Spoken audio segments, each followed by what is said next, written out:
Hello there, thrill seekers. Today's video is going to be thrilling indeed. Look, I'm not saying it was aliens, but it was aliens. And today we are going to talk about Dogen's multiple Earths. Get stuck into that one. Alright, this morning I was invited to talk to a class at Cornell University.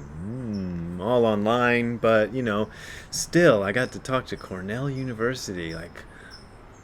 I don't know why fancy universities are asking me to give talks to classes sometimes these days, but, I'll take it. I went to Kent State. I mean, Kent State's not the worst school in the world, but it's not Cornell. Anyway, one of the students at Cornell asked me a question about Dogen's multiple Earths. And in fact, I'd gotten this question. They sent me a PDF of their various questions before I did the talk. So I got this question maybe 2 weeks ago. And I ended up doing a talk about the chapter in which the question appears, but not talking about the question. So some of you may remember that I gave a little video a couple of weeks ago, I don't know when it was, recently, about this chapter of Shobogenzo, Shinjin Gakudo, Learning the Truth with Body and Mind. And I believe the video is just called Learning the Truth with Body and Mind. There is a section in here in which Dogen talks about multiple Earths. And it's kind of weird. And I just reread it this morning, and I'm thinking, geez, I need to do like a whole thing. I need to go through this the way I did the chapters in Don't Be a Jerk and It Came from Beyond Zen, and do this chapter. I don't know how I missed this one when I did It Came from Beyond Zen. It just wasn't in my short list of chapters to work on, but it's really one of Dogen's greatest pieces of work, and it's short, which was another one of the criteria I used to choose which ones I put in It Came from Beyond Zen. Was I didn't want to do any of the really long ones. But this is a short one. And it appears in Book 2 if you're looking at the Nishijima Cross version. And if you have the Kazuaki Tanahashi San Francisco Zen Center version, it appears in Book 1. I believe this now has come out in a paperback where they have both volumes in one. I spent like $100 to get the hardback of this thing, but you do what you have to do for a job. So let me first just read to you the passage about multiple Earths. And I'll tell you one thing just before we begin. Having read just now the Nishijima Cross version and the Tanahashi version, the Nishijima Cross version is just so much better. I'm sorry. I don't mean to disparage the Tanahashi translations, because I do think they're good translations. So I'm not saying they're bad translations. It's just that compared to the Nishijima Cross translations, they just have not been bettered. So I'm just telling you this as a person who's read a lot of Shobogenzo translations, and they have not been bettered. There was a project going on for a while that was trying to come up with a version that was even better than the, in terms of how annotated it was, even better than the Nishijima Cross version.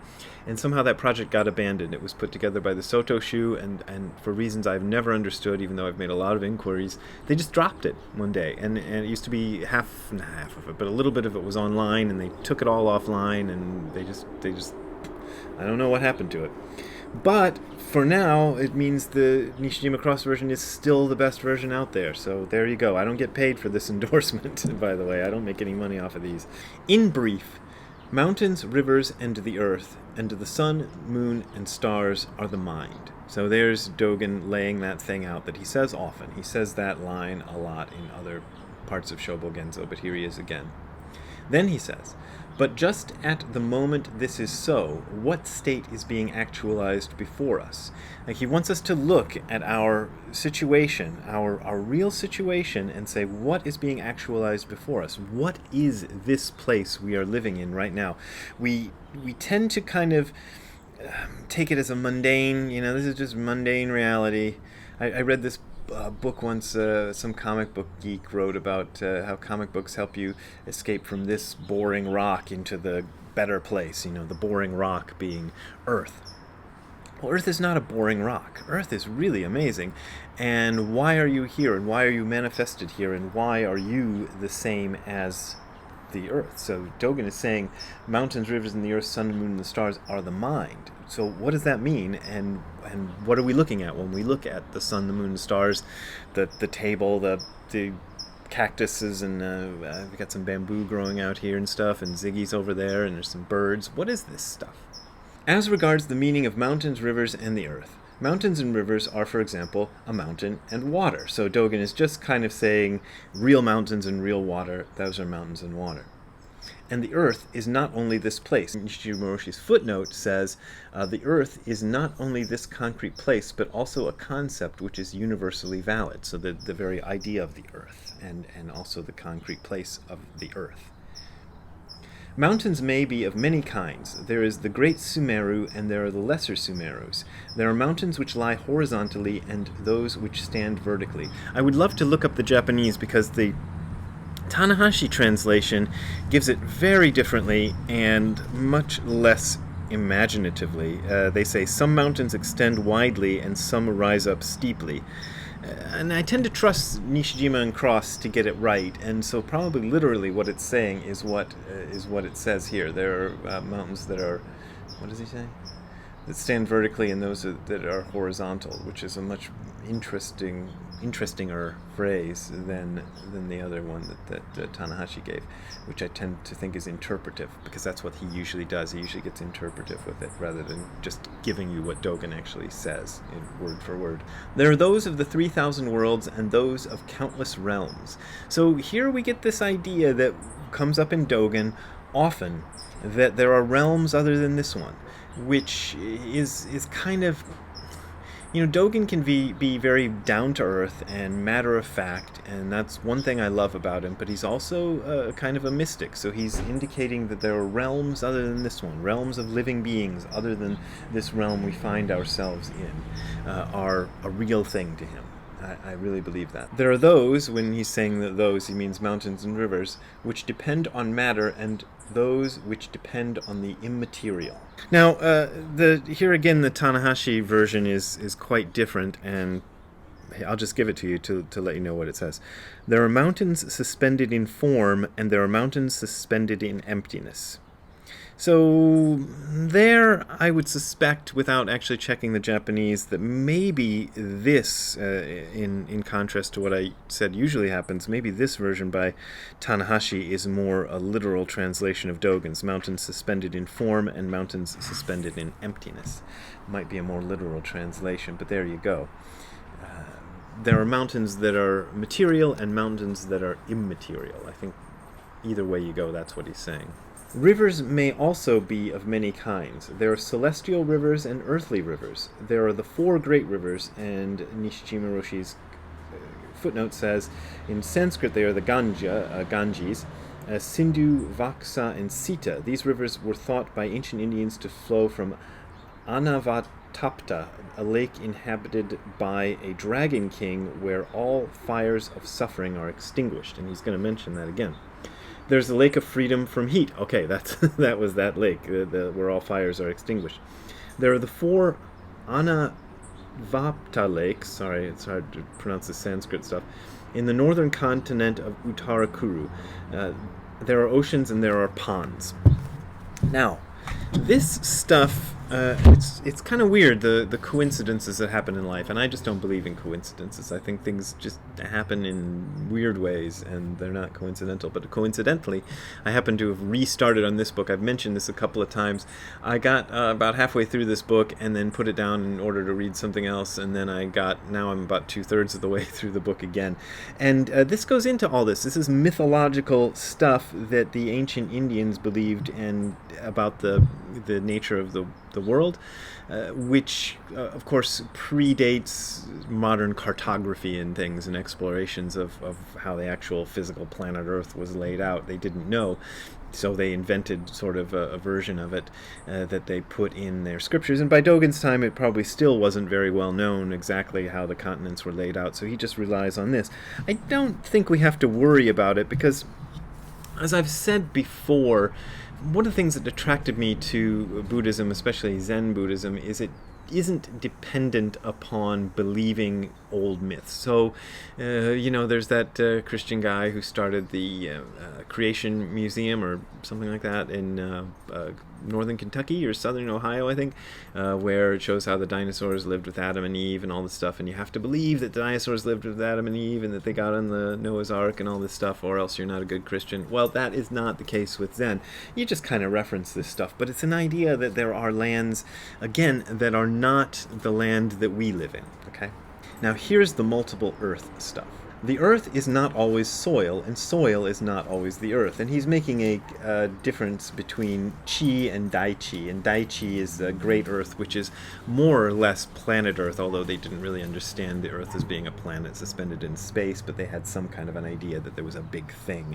And then chi, which just means soil. So the word for earth literally translates to great soil, which means the planet. There can be earth in land, and there can be earth in a mental state. So we can understand earth as a mental concept, and there's earth that's actually there in front of us.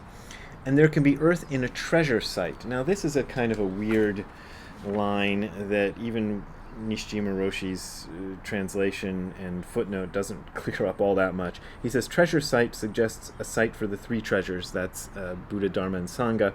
That is the grounds of a Buddhist temple. So, okay, let's just stick with that. Earth is of myriad kinds, but that does not nullify the concept Earth. There may be worlds in which space is seen as Earth. So there we go. There's another one of these ideas of other realms. And since I am kind of a science fiction fan, I'm sort of imagining, life on other planets, or there may be creatures out in space who live in space. I mean, this is a theoretical possibility that there is life forms who don't live on planets, that they might be alive and yet live in outer space. We don't know. I don't know. Maybe he's referring to that, or maybe he's referring to just conceptual stuff, or maybe there's not that big of a difference between the two. Here we go. There may be differences in the way that the sun, moon, and stars are seen by human beings and gods. The views of all creatures are not the same. And it just so happens, again, weird coincidences, that I was reading a book about animals, and it mentioned that Ziggy the dog doesn't see in color. And I'd read that before, that dogs don't see in color. They used to say that dogs saw in black and white, but now the view is a bit more sophisticated. Of course, nobody really knows, but they suspect that dogs see some colors, but not all of them. They don't seem to be able to distinguish the colors that humans can. And the whole idea of distinguishing colors is really weird. If you look at it, we don't know if those colors are really out there in the physical world, or if this is just something our brain does to give us information. There's a whole lot of theories about that. What's the Case Against Reality goes into that. It's a book by, I think, Donald Hoffman. Goes into that in great detail, how the colors we see in the world don't necessarily correspond to realities out there in the world necessarily. They might be giving us fitness information to our brains about how useful those things may be to our survival, is conveyed to us by the color that we see them in, and may not have anything to do with an actual reality of color, which is weird and mind-blowing stuff. But this is back to the sort of Yogacara idea of mind only. We only experience our mind. We don't experience the real world. So that gets into some stuff there. Because this is so, what is seen by the mind of oneness, and that is Ishin, the one mind, means the whole mind, the undivided mind, the concentrated mind, or the balanced mind. And in Nishijima Roshi's way of saying the balanced mind is the mind in Zazen. So there we go. Because this is so, what is seen by the mind of oneness is uniform. So the mind of oneness sees everything the right way, is what he's saying. The mountains, rivers, and the earth, the sun, moon, and the stars described above are already the mind, so should we see them as inner or as outer? So should we see them as being internal to us or out there in the world? He's asking the question, not giving us the answer necessarily. Should we see them as appearing or as leaving? And then we get into a long section, which I actually read the last time, in which he says, at the moment of birth is a bit of something added or not. At death is a speck of something taken away or not. And I talked about that in my last video about this chapter, so I'm going to finish there. But I just wanted to kind of introduce you to that. I keep saying that one of these days I'm going to start doing videos where one builds upon the other, but I've also noticed that the viewership goes right into the tank whenever I do that. So I'm not sure what the audience out there wants from me, but I think this is really interesting, and it makes me want to go deeper into this chapter, and I might do that just privately without putting it on videos, or we'll see, maybe I'll put it on videos. But anyway, you tell me what you want. I always read the comments, so you can tell me what you want to tell me. So I thank you for watching, and if you want to send me a donation, here's the place. That is my onlyest way of making money right now, is your donations, and I really appreciate those of you who continue to support me. If you're having financial trouble, just don't donate to me. I'm not one of those guys who's saying, yeah, donate your last dime to me because it goes to Jesus or something. I'm not saying that. I'm doing okay with the donations as they are, but that's because people do keep donating, and I appreciate it very much. Thank you for watching. See you later. Have a nice time. No, have a good time all the time. See you later. Bye. Ziggy's got a sock. You gonna give me that sock, Ziggy? Can I have that sock? No, you don't want to give me the sock? Give me the sock. Give me the sock, Ziggy.